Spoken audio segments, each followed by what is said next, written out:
À cœur ouvert. La chronique hebdomadaire d'Emeline Hugo.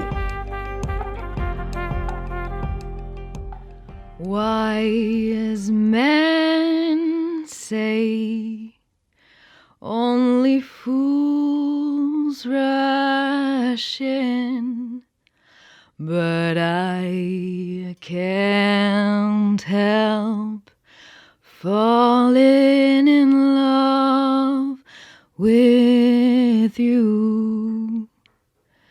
Shall I stay? Would it be a sin if I can't help falling in love with you? Like a river flows surely to the sea, darling, so it goes. Some things are meant to be.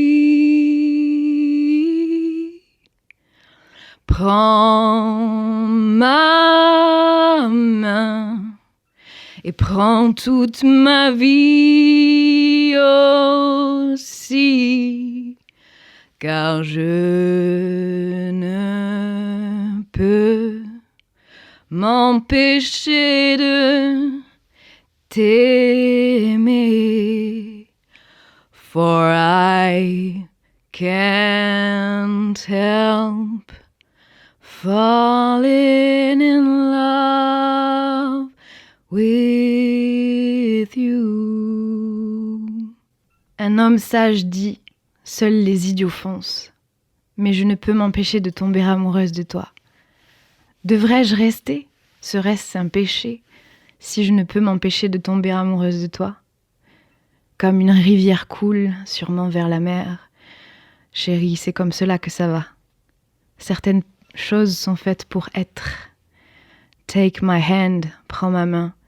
Take my whole life too, prends toute ma vie aussi, car je ne peux m'empêcher de tomber amoureuse de toi.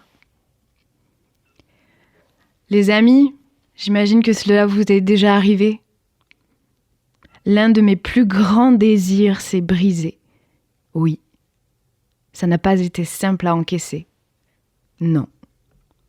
Et pourtant, j'ai vu ce désir éclater et se diviser comme 1 million d'étoiles dans le ciel nocturne, auquel j'envoyais mes vœux, encore et toujours, étincelants et cassés. Mais ce n'était pas bien grave, car au fond, je savais qu'il fallait avoir obtenu tout ce dont on a toujours désiré, et puis ensuite tout perdre pour connaître la vraie liberté. Oui, parce que la liberté, c'est se libérer des préjugés de son éducation, de l'image de ses parents, de sa culture et de tout ce qui fait que l'on pense les choses avant de les observer. L'éducation nous amène à construire un tunnel solide qui nous protège du monde environnant, mais qui n'indique qu'une toute petite lumière au fond. La liberté, c'est enlever ce tunnel, accepter le monde tel qu'il est et ne plus en avoir peur. Et je pourrais vous raconter la version dans laquelle c'est la faute d'un garçon, d'un homme ou d'un homme jeune, un jeune homme. Mais en toute honnêteté, de moi-même à moi-même, c'est de moi à moi que cela s'est passé. Je ne reconnaissais pas la violence que je vivais pour ce qu'elle était.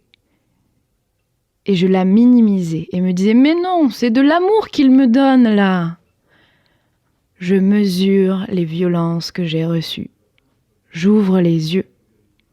Et ce filtre, ce bouclier, m'a évidemment permis d'avancer là où j'aurais encore pu être abattue. C'était mon moyen de protection. J'ai reconnu que je n'ai plus besoin de la plupart de mes désirs, car ils se sont développés et nourris de mes peurs de manquer. Ce ne sont pas de réels besoins. Ai-je l'audace de me faire face, d'apaiser la guerre en moi, en osant regarder mes peurs, en osant ouvrir la cage de mon ventre qui les retient depuis tant d'années, en osant les laisser s'évaporer dans le vide spatial dès leur envol. Je suis pas en train de dire que c'est un processus facile, ça non. Mais je l'ai fait. J'ai jeté le plus grand désir de ma vie à la poubelle. Ça y est, je me suis vue. Je me suis prise la main. Je me suis libérée. Une douche froide de lucidité, à la fois glaçante et revigorante. J'ai trouvé un endroit entre le chaos et l'enfermement, entre le vouloir et le pouvoir. La liberté. Et vous ? Qui êtes-vous ? Êtes-vous en contact avec vos fantasmes dénués de peur ? Vous êtes-vous créé une vie où vous pouvez en faire l'expérience ? Je suis en train de la créer. Je suis complètement folle, mais je suis libre.